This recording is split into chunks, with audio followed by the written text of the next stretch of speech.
Hi everyone, welcome to Dave's Bonsai. On today's episode, no cold is going to keep me from bonsai-fying all weekend long.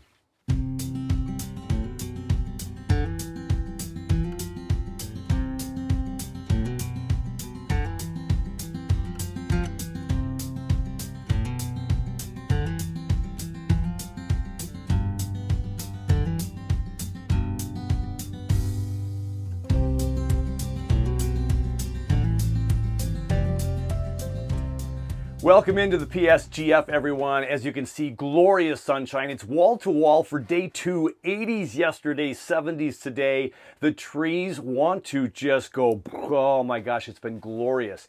A lot of the trees are outside, a lot of them in indirect sun still, because again, when we take trees out too early in that sun, if they were in darkness, they're in trouble. If there's no foliage on there, that's okay. We bring them outside now. This warmth and sun and all this greatness is going to wake them up. But the ones that have leaves, slowly but surely get them out. They were in the passive solar green frame greening up. Well, they're just outside in even more glorious sun after the sun they've had for several weeks now and all winter really.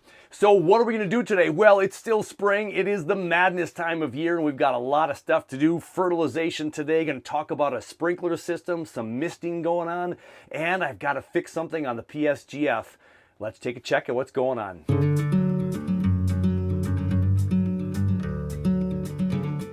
It is simply a stunning weekend. So of course what I love to do more than anything else is just walk the yard. After I watered this morning, just looking at the trees, looking at the different things going on. I've already moved my benches left to right and right to left and front to back and top to bottom.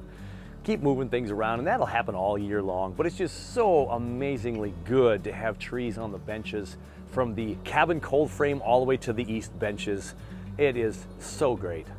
The big one in all its purple glory is looking great in the sunshine now as the days go by. We've got the Japanese maples on the benches. All the forests are coming to life. So perhaps later this year when the Minnesota Bonsai Society has their annual garden tour, perhaps this year with the PSGF and all these new trees, I just might have to be one of the stops.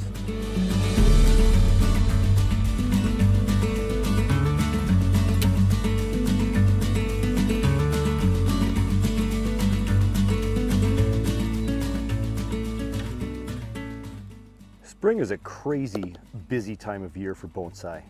A lot of us, as we get smarter, we do a lot of planning beforehand. So we're ready when the madness starts. Repotting, the bonsai shuffle, and now with glorious weekends like this, you start thinking about, fertilization. We're midway through April, and we're having a stellar weekend. Into the 80s yesterday. It's one of those weekends when you go back to work on Monday, you see a lot of people with a little bit of sunburn because they forgot that the sun is so powerful this time of year and they didn't put any suntan lotion on.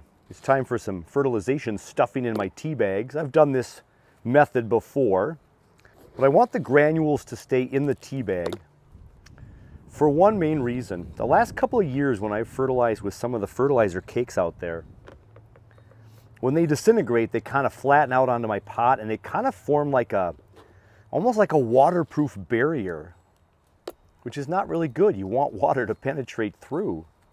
So if your bonsai pots are not percolating, which is one of those times that we do know that it might be time to repot. You know, if it's root bound, if the bonsai soil has been deteriorating, it might be time. Water's not going through. But one other thing to consider is your fertilizer. You put water fertilizer, liquid fertilizer on there, it's going to go right through. You got to fertilize more with liquid fertilizer. That can be expensive. Fish emulsion, seaweed, all that stuff. Now, in my experience, most people have recommended putting clumps of fertilizer in 4, 5, 6 spots on your pot, depending on how big it is. And then you rotate every 4 to 6 weeks. You put on 4, 5, 6 new bags in the spots you didn't put them on before. So the tea bag method works pretty good, although the birds like these little ties. And they like the little bags, and you get critters that'll play with them, so that happens. I didn't get any toothpicks yet, but I'll go out and get some toothpicks here today, and I'll shove those through as well, just to keep them in a little bit more firm. Maybe to create a little bit more work than the bird thought was worth it, and they might just fly away, who knows. I haven't had too much trouble in the past, but you'll find them a couple years later underneath a rock or underneath a twig of another bush in your garden, and like, how did that get there? Either I dropped it or the birds did. Going with a new product this year, I went with the Bonsai Supply Company and ordered 3 of these bins of fertilizer. And one bin gives me about 110 tea bags. I've already placed the first batch of 100 tea bags out there. And that didn't go very far, right? When you got as many trees as I do. That's why I got 3 of these, hoping I could get 300 plus. Now I don't need 300 today for my trees today. And I don't fertilize every single thing, only those in bonsai pots, for the most part. I use Osmocote sometimes. I'm trying to stay as organic as possible. This is a completely organic fertilizer from the Bonsai Supply. Again, the tea bag to kind of keep it in one little spot, and you rotate throughout the year. Get everything nice and fertilized. Keep it balanced out. It seems counterintuitive. You'd think you'd want fertilizer over all parts of it, right? But that's what the professionals keep saying. Ryan Neal has a couple of great videos on fertilization. Go check those out. Ryan Neal from Bonsai Mirai. And so every time I water will go through the tea bag, hit that fertilizer, and send a few grains of fertilizer down into the pot. Slow but sure. Every time it rains, it's activating this fertilizer. A lot of fertilizer needs to be 60 degrees or higher to work. The Osmocote is one example of that, I believe. The Osmocote will start to do its thing at 60 degrees. So make sure you read your instructions. You don't want to put it on too soon in the season, but it's not really going to hurt much. When it warms up, it's going to start to do its thing. So this takes some time, sitting under the Colorado blue spruce, just east of the Paso Solar green frame, in the shade so I don't get a sunburn. Doing the work that needs to be done. Now with warmer temperatures here, we want to get this fertilizer to start doing its thing. I'm going about 1 tablespoon per bag. Just remember, everybody, not to bring that fertilizer teaspoon grabber back into the house and measure your food with it. As much as you watch it, there might be, just a little too much fertilizer poo. That was for you, Xavier. Fertilizer poo. And there is another 100 fertilizer tea bags. Now, while I'm teabagging some of the pots that are left to be teabagged, let's take a peek at what I did this morning to the passive solar green frame. I had some temporary wood to hold the solar panel up on the roof to get it at a better angle for this time of year. So I took down the temporary ones and I was able to put some stain on some wood to match the PSGF, and so it's not quite such an eyesore. And so those now have some hinges on there and then a little safety connection onto the PSGF on the backside, so you don't see any of that hardware or quite as much as the hardware. And now that's nice and sturdy. We've had some pretty gusty winds, and even my temporary one held really strong with 30+ mile-an-hour gusts. So I'm pleased with that. It's at a great angle, getting about 140 watts of power in as I was recording this video today. So another small but needed project for the PSGF to keep it up and running. Of the 2 windows that are vent windows on the left and right side of the panel, the solar panel, the left one opens up real nice when it hits 75 degrees. The right one, I have to fix that, so that'll be on the to-do list. So I'd love to have rainwater, but until that's developed, I'm going to have to go with the whole city water situation. And my water here in my neck of the woods is not too bad. So the owners of the house before us put this post in the ground with this water supply coming up from the house. So this right here will be my water supply. This hasn't been on in a couple of years because we have a leak up there. Here is where the water comes out of the house. And this is a new pressure system. This is all new copper tubing. Everything was great 2 years ago. We turn on the water, and this right here, let's zoom in on that. This right here, there's a little crack right there. Water was spraying. Yeah, it was a mess. So we got to get this could be, and there's even a new cap down here, this shiny sparkly thing, you probably can't even see it. We got to fix it before I can do anything. So once I get my irrigation guy out to fix the one up there, I'll have water here that I can send into the PSGF. So what are we going to do? Well, we're just going to go ahead and put a hose from here, and down here on this free wall going in, we're going to go ahead and drill a hole into here, and I'll probably put a piece of 4-inch PVC pipe between the walls, so none of the water gets into the insulation in between. I'll put a PVC pipe there. Then in the wintertime, I can just cap it off. And then on the inside, I can cap it off in the wintertime. It'll just be dead air. But when I need water in the summertime, when it's super hot in here, and when I'm on vacation, I'll be able to uncap it, hook up the hose, put it up in there, and get my drip irrigation or my misting system operational. Once the hose comes into the passive solar green frame from down below, down by where the intake pipe goes into the ground there, I'll have it come in right around there. So it's going to come up the pipe here, and it'll come right about to about this level. So if I put the hose right at this level, right about where the window's cut in half, right here, I'll be able to put the hose right here, and it has a nice equal distance, you know, about a foot that way and a foot that way. And these sprayers are about a 2-foot spread on there that I got. And so it'll just sit right here, real close to the wood, and it'll just dangle down, and it'll spray all here. And I'll put about 5 sprayers across the benches here, and all these trees will be watered. So now I just got to figure out getting a hole through there. If I'm going to put a 4-inch PVC pipe, getting that hole in there so we can get that in there, securing that, and then we'll talk about the hoses and all the fixtures and that kind of stuff. We need a drill. I found my extra PVC piping. This is a 2-inch inner diameter. I don't have the right drill bit to drill through the PSGF for this to fit through. It's perfect size. Holes will fit through there with a little extra space. I could actually fit in 2 hoses through there if I had to. So this is perfect. I don't want to go any bigger. So I need a new bit. So we're going to go to the store. But since I have to go to the store, hey, why don't we go to Bonsai Acres?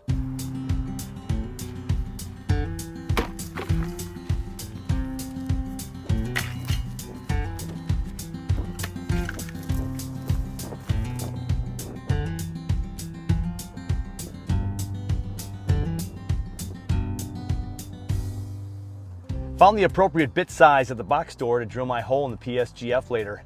And now we're at Bonsai Acres as I take my little walk through, just kind of check up on the trees and see how everything is looking.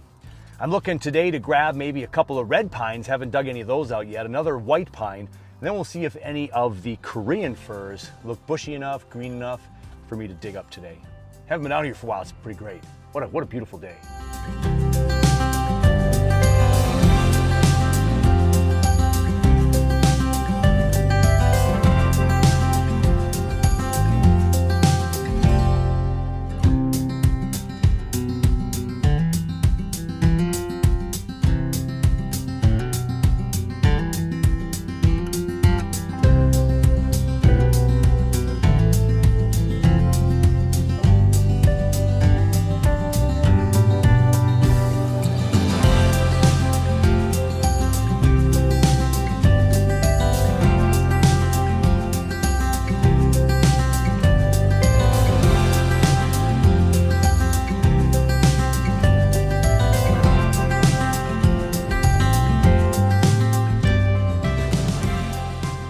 Warm weather this early in April usually means a lot of wind, and there was a lot of wind out the farm today. I was able to take my walk around through the trees and find a couple that I wanted to take out. We got a white pine here, big thick trunk, wired up real good. And this is the first year we're digging out the red pines out of the ground, so we're gonna have some red pines too. That would be that one and this one. And then I got a couple of Korean firs that are nice and bushy and real dark green, looking pretty good.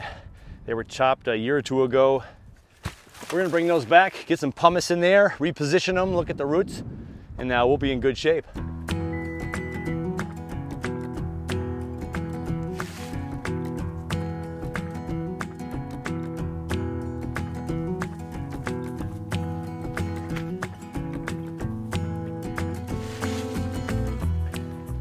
Okay, a successful trip out to Bonsai Acres. We've got 5 pine trees that we're going to get into a box. Now, typically when we collect Yamadori, a lot of people will put it in 100% pumice. And though I have plenty of pumice, I have a lot of recycled soil that's predominantly pumice akadama. And there's even a little bit of chunks of lava rock in there, which I don't care so much about anymore. I'm primarily a pumice and akadama guy now.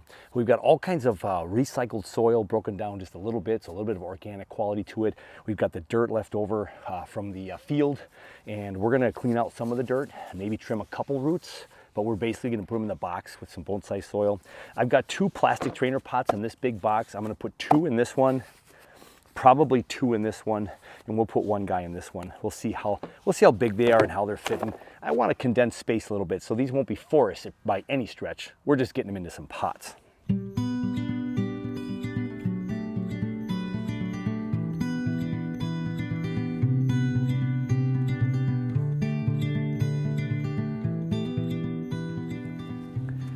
We still have some wire in this guy.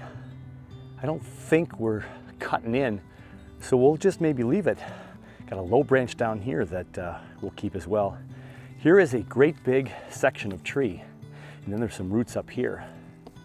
So I think I'm gonna make the new plane of roots right here, pretty nice radial root pattern. We'll cut off that bottom section. So the bottom roots and the top half roots, pretty nice. So most of that dirt is gone. I just fell right out of that dirt. So we're gonna go ahead and get that in there.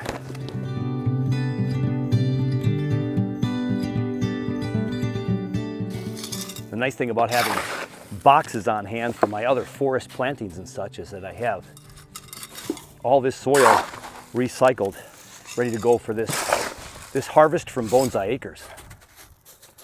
And it's all the bigs. I don't use much of the bigs, so it's also nice to use more of the bigs.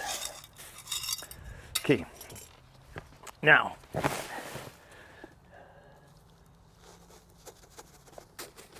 don't know if I have an angle in mind yet, but this is just to keep it survival after we brought it from the farm. So here's the other one. There we go. This one's all over the map, but look at down here. 2 back buds way down here on a white pine. Is this the white or the red? Maybe this is the white. This is one of the reds. Yeah, this is one of the reds right here. A little bit different root pattern here for sure. We got to cut some of those off, I think. This could be a good candidate for a root over rock with all that gnarliness down there. Just going to cut some of this length off. But we want to keep most of these roots to let this thing grow. And we'll trim more roots later. We're hoping for more fine roots in later plantings. There's a root in the middle here. I'm going to get that one out of there. There we go. Okay, so we'll put that one next to this one.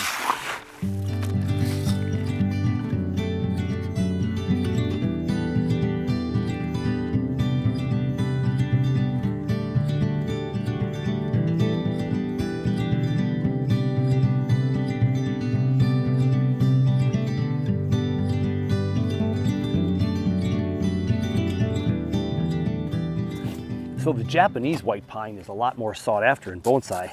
And so out at Bonsai Acres, I've been experimenting with just our native white pines. They can get very tall, big trees, beautiful foliage. They have that real soft look, but of course they have bigger foliage. So it's longer needles, kind of like Japanese black pines when we have to kind of get them down to scale if we can. And we can bonsai it and hope to get a little bit smaller needles in the future. This is all about survival from the tree farm. We got a nice low branch over here, and we got these 2 new buds over here. This could be the future of this tree right here. These 2 buds are both viable. There's new buds on both of those. And so we can consider which ones at the top here we might want to cut off or keep these on for sacrificial. We keep sacrificial on to thicken up this trunk and keep it looking more old and majestic. This one here, there's 3 buds here, 3 buds here, a bud right there, 2 or 3 buds there, 4 right there, 4 right there, 4, 4, 1, 4, 4. We got a lot of buds on here. We might be able to make some decisions here on a couple of prunes. But now we have that box, which will be a beast to move, but we'll get in its spot this year and we'll let it sit there for the whole growing season. So there's transplant number 1 with two trees. I'm really excited to see that back bud. This is a Minnesota white pine, a North American white pine with 2 back buds on old wood. This was really close to the ground. We'll fertilize this thing heavily and hope we can get more back budding. And this curly branch up here might go someday. 2 of these branches might go someday. This might be the entire tree someday.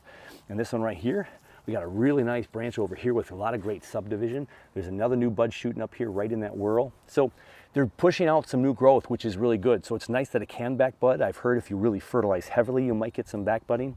We'll just keep experimenting with the white pine. The second planting is going to be this red.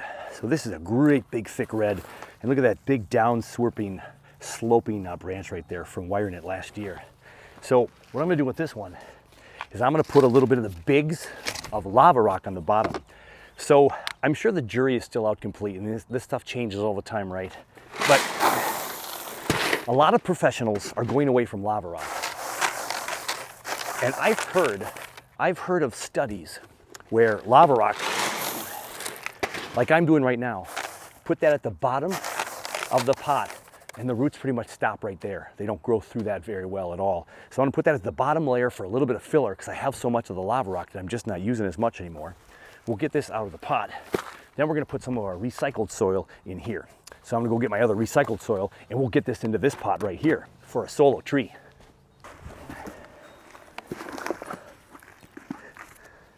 All right. Okay, now this tree's a lot taller than I anticipated, but we got a couple different root planes going here. We don't need this high stuff anymore. So we're gonna get this high stuff out of here. And we just added 3-4 inches to this tree. We have some wraparound roots down here. Let's get rid of this one long one here. Get rid of this long one here. And you know, I just don't want to get rid of too much roots. But they did spread out. They did grow some decent roots. And we're just going to go ahead and put that in here. So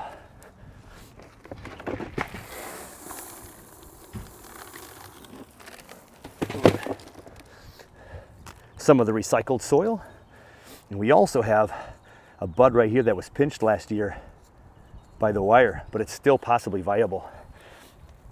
So I have to decide how I want to plant this guy because of all the movement we put onto this tree.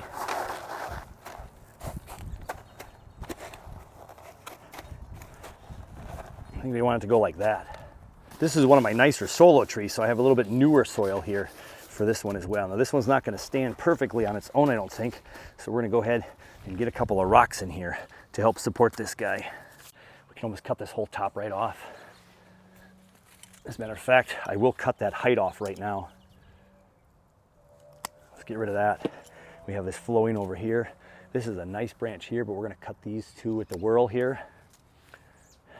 We'll let this go for sacrificial at the moment. We'll just leave it like that. We just want recovery.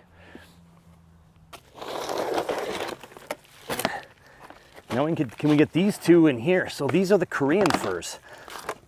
So I pulled one out of the ground last year and it survived over the winter, and I gave it to my friend Kale, who just joined me on a workshop we had yesterday morning. So shout out to the guys yesterday who came for a larch forest workshop, and Kale, earlier this year, he got one of these for me. So we did a larch forest, and so we had a couple of guys here, got a picture to show you the results of our larch forest. Can't wait to see those in full bloom later on this summer. But we're gonna get these Korean firs, because now I'll have a couple in my yard again from Bonsai Acres. These are the ones that have kind of a white grayish bottom underside. And they've been back budding pretty good. That root was tortured a little bit. Looks like we have a bit of a taproot going on here. So we'll investigate that one. And then this guy.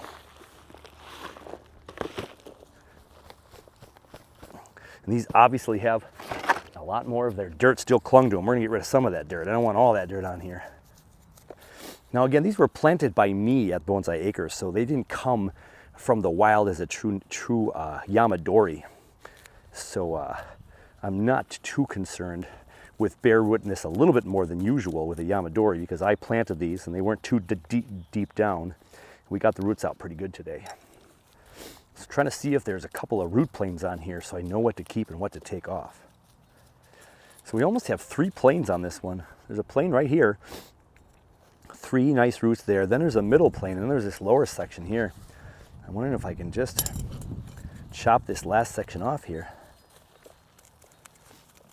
which goes down another, 3-4 inches.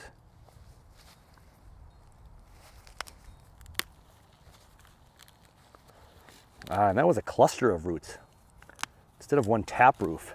Some of these trees come from the nurseries, and they're just that kind of plug, and they go straight down. And you've got all those roots kind of clinging together to form almost like a fused trunk later on, if you will. So we were able to shorten that better. We'll look at the next iteration, but that should fit in this. This should fit in this pot now a little bit better. And then what was this guy doing? I think he had a long section too here. Yeah. You get a cross section of this and it's just a whole bunch of roots that were going straight down. So we're going to try to promote a whole bunch of new growth up at the top. We'll get some growth in this bonsai soil.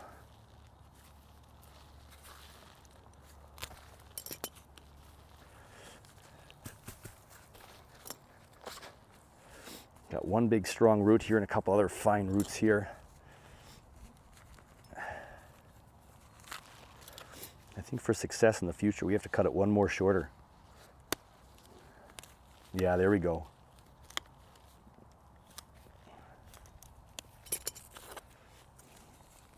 This might be a lot of work for this guy though, so we'll see. So let's get those two in there so they don't suffer anymore out here in the wild. Can't really see if there's a front to that tree yet.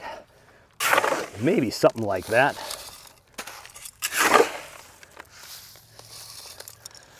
This one, because of the root structure, I'm going to put it next to it like this.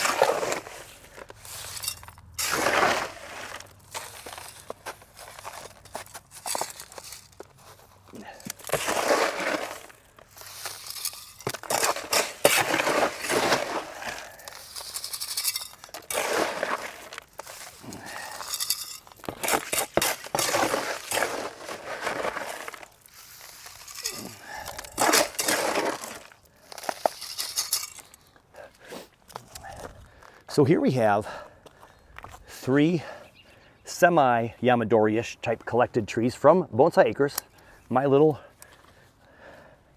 least land from a friend of the family.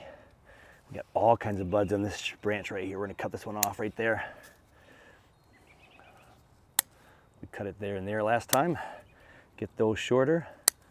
All right. Yeah. So we have a white pine and a red pine. This is all the growth from last year, from that one cone. So this would shoot up another height here. And I pinched off some cones to get some shorter growth. I'm just trying to see if that works with the red pine. Again, more Minnesota red pines, not a Japanese or Chinese red pine by any stretch. And these are the Koreans. And we've got a low branch here we just don't need. There we don't need either. This one's more of a straight up one. We had some damage here, but you can see it's wanting to grow straight up. So there's a Christmas tree farm that these are at. So when they do cut them like this, they're gonna of course fill in and they get that more apical shape. We'll leave all those buds on this one to grow bigger. I think I'll cut this one shorter and this one shorter and this one shorter back here. But we're gonna leave the rest of that. This guy here, I think we'll cut this one shorter right there, give it some more light in there. And so, yeah, we don't know how these are gonna do. So we don't wanna stress them out too much. They should have a lot of energy because it's springtime. And that's why we repot in the spring, all kinds of energy. So there we go, a semi-productive day. Yeah, we got some tea bags out on our trees for some fertilization. We went ahead and took care of the solar array of one panel up there. So the PSGF is receiving a little bit better sunlight now. So that's all good and done. Went and bought the tool so we can start drilling a hole in there pretty soon and working on the irrigation system. We started that. And what else did we do? Well, just looked at all the trees today. And it's nice to be out on such a glorious day, but we got to wrap this one up. Dinner's on the stove. Made some homemade soup today. Need to go take some rest so I can get to work tomorrow and not be feeling too exhausted. So thanks for joining me. Hey, take care of you. Take care of your bonsai, and we're going to catch you soon on the next one.